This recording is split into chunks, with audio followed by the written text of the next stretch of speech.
Hello everyone, it's good to have you back. Fan theories have temporarily filled in a lot of the story gaps and riddles in the Walking Dead franchise. But a new wave of spin-offs has been gradually correcting this. While The Walking Dead, Dead City ultimately sheds light on Oceanside's destiny following the conclusion of the flagship series.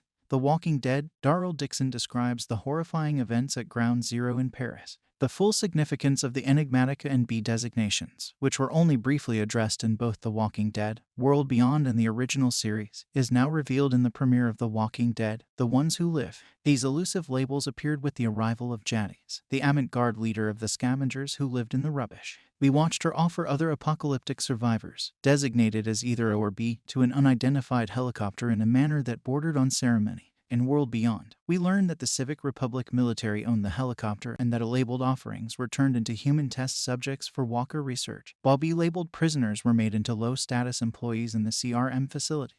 But The Ones Who Live exposes the true reason why As are turned into test subjects.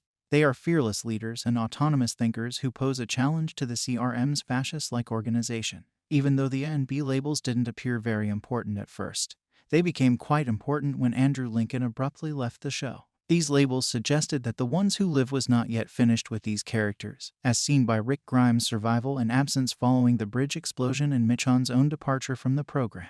Since Jadis first appeared in the series as the head of the Scavengers in Season 7, there have been a lot of rumors and questions around the mysterious designations and B that she would present to a helicopter. She is imprisoned throughout the entire episode, and she makes several attempts to present Rick, Negan, and Father Gabriel as to the CRM in return for extraction, but all of them fail. A portion of the mystery surrounding Heath's absence from the program was cleared up when showrunner Angela Kang disclosed that Heath was actually the first victim of Jadis' deal. Even though Jadis' actions at the time were fascinating, the need to understand the meaning behind the labels became tenfold in Season 9.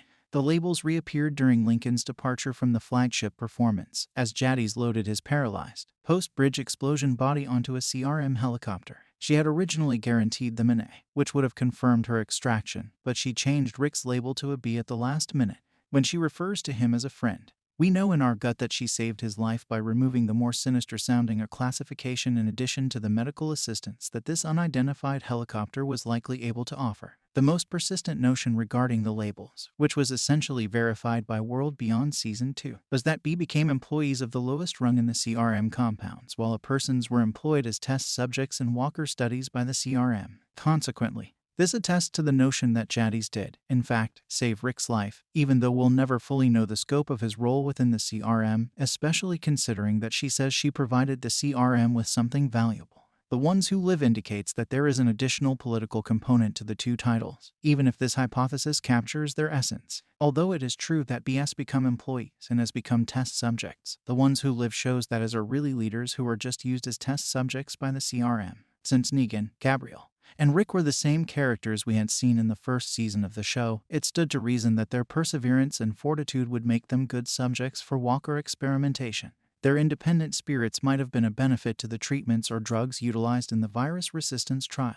But as time goes on, we realize that these characteristics, along with their independence and capacity for critical thought, were truly regarded as leadership attributes. As a result, their participation in the CRM would start to undermine the authoritarian structure of the group. They had to go, according to the CRM, and why waste a shot if they can make excellent lab mice instead? The Ones Who Live's first episode, in which Rick yells about secrets upon secrets ingrained in every stratum of society, foreshadows the political power that would be wielded in this spin-off. The CRM is portrayed as the spin-off's enemy since they trap their B workers inside their compound and make them work in the inner city until they can obtain citizenship. Moreover, the governors and senior executives conceal information from both their affiliated communities in Omaha and Portland as well as from their own inhabitants. Someone as motivated as an may very well damage the delicate structure of the intricate web of secrets the CRM has created. It follows that their goal of eliminating them makes sense, as does Okafor's decision to alter the status quo by keeping Rick and Thorne in place. The A and B designations have a significant impact on Rick's hesitant and delayed CRM integration. Even still, after 4 failed escape attempts in 5 years, General Beale, one of the CRM officials, may categorically declare him and he is still alive because of the B designation that Jadis gave him and that Okafor is working to keep.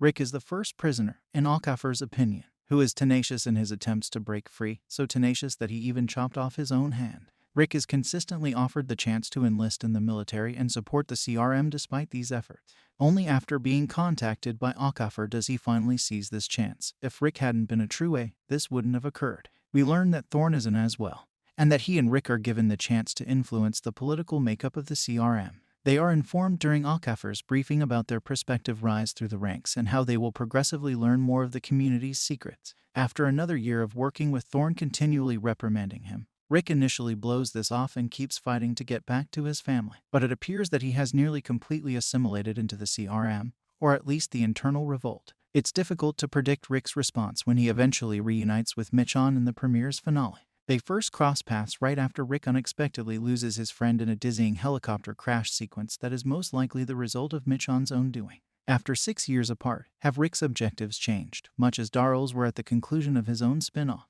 We know that Rick is not finished dealing with the CRM just yet, and the CRM is not done with one of their most valued troops, regardless of whether he leaves with Michonne or stays to carry on Okafor's task. Thank you for watching. Please subscribe. Please